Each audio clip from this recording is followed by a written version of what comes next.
Ladies and gentlemen, at this point, I would like to register my appreciation and indeed the appreciation of the people of Kenya of the fact that the Kenya Defence Forces has continued to be a symbol of our nationhood.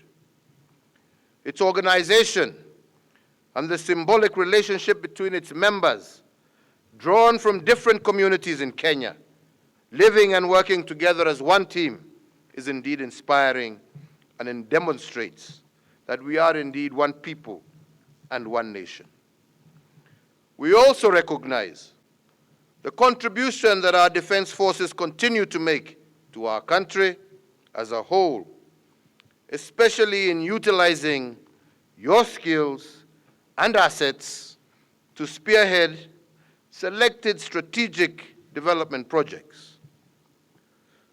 The rehabilitation works, for example, on the Nairobi-Nyanyuki meter gauge railway, the work done by Navy engineers in rehabilitating the Kisumu port, and the ongoing Nakuru-Kisumu line, the work that is ongoing there, are a few of such projects that the Defense Forces has executed with excellence, and for this reason, we are indeed proud of your contribution to the realization of the Vision 2030 journey. I urge all Kenyans today, and indeed all government agencies, to emulate this commitment of excellence from our Kenya Defence Forces.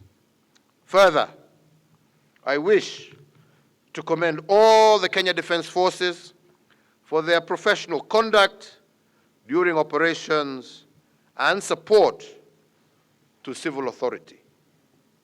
As Commander-in-Chief of the Security Forces, I am proud of the high standards of the parade you recruits have displayed here today. And I, however, once again, urge each and every one of you to emulate your superiors and to continue to strive to acquire further knowledge and skills so that you can effectively meet the challenges that lie ahead. Graduates, the dynamic security environment you will be operating in demands that you continue to sharpen your skills. Moreover, you will need to enhance your knowledge on national, regional, and international security threats.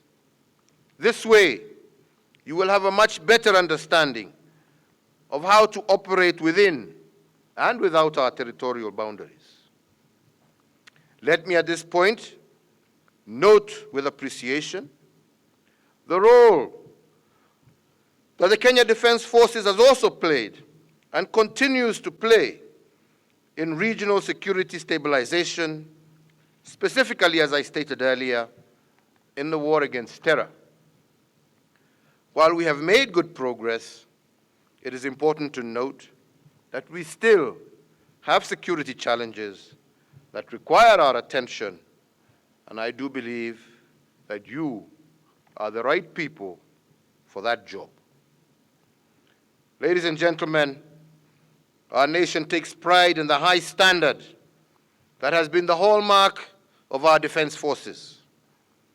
Our military personnel continue to play a major role in international assignments, such as the United Nations Peace Support Operations, including the African Union and IGAD missions in various parts of the world.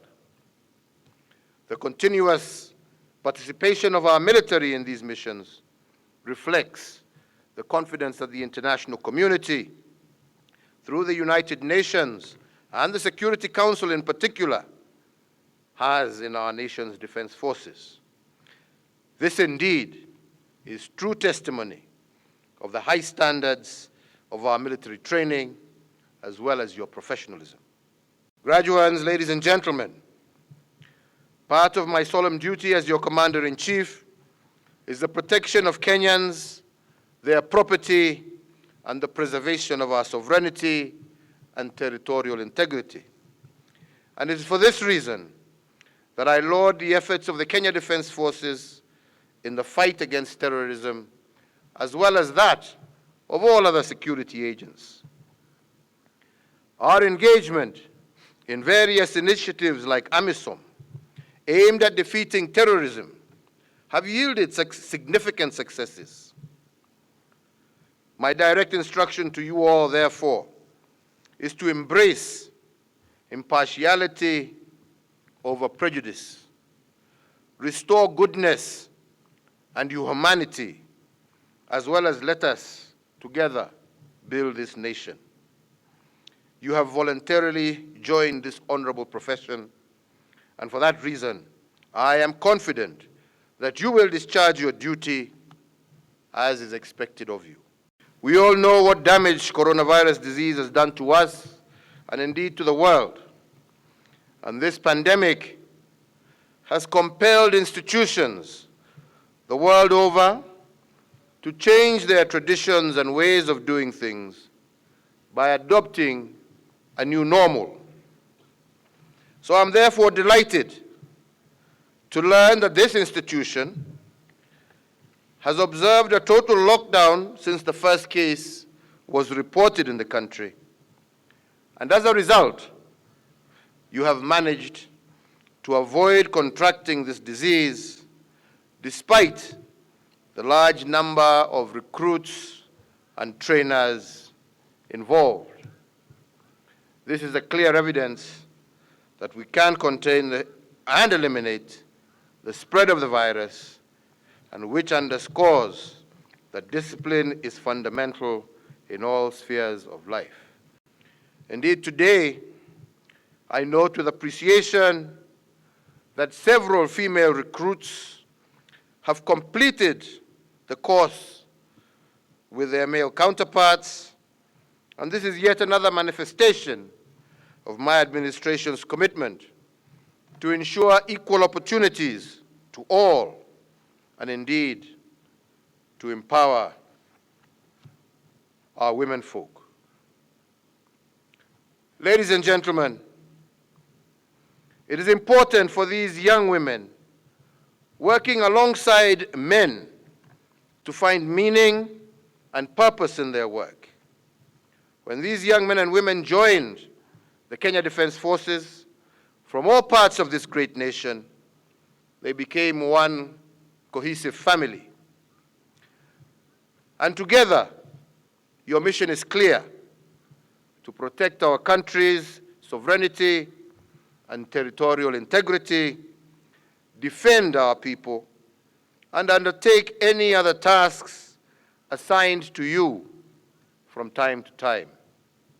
We are charging you with the duty of protecting this nation from assailants and intruders, and it is important for you to appreciate that we still need to invest more effort to downgrade and degrade the Al-Shabaab terrorists so as to not only safeguard our sovereignty and territorial integrity, but also help stabilize the entire Eastern African region.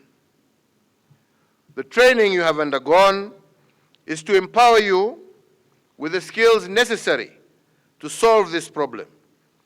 You are in the service of justice, and you are the agents and protectors of this nation.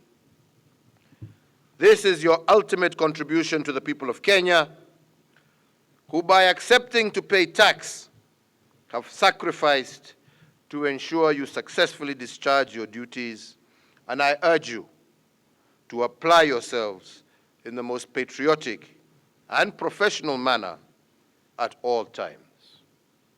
In the defense of our motherland and fulfilling our international obligations to pursue peace and security, it is important to note that we have lost some of our gallant soldiers. These losses are not in vain. Their sacrifices for freedom and our motherland strengthens our resolve, and to that end, I would like to ask you all to be upstanding for 1 minute of silence in remembrance of all those gallant officers and servicemen and women. Let me reiterate what I said to the graduates as new recruits to the service and as young makers. of this country. Our success on national development goals that we have set for ourselves as a people depends on you, our young people. However, you must be purpose-driven. If you become a community of solution givers and problem solvers, success will inevitably follow you. This is how our international development goals, as well as our national development goals, will be realized. So therefore, ladies and gentlemen, with these remarks, let me once again take this opportunity to wish each and every one of these new soldiers success in their future careers. I thank you. God bless you all. God protect you as you go about your service. And indeed, may God continue blessing this great nation of Kenya.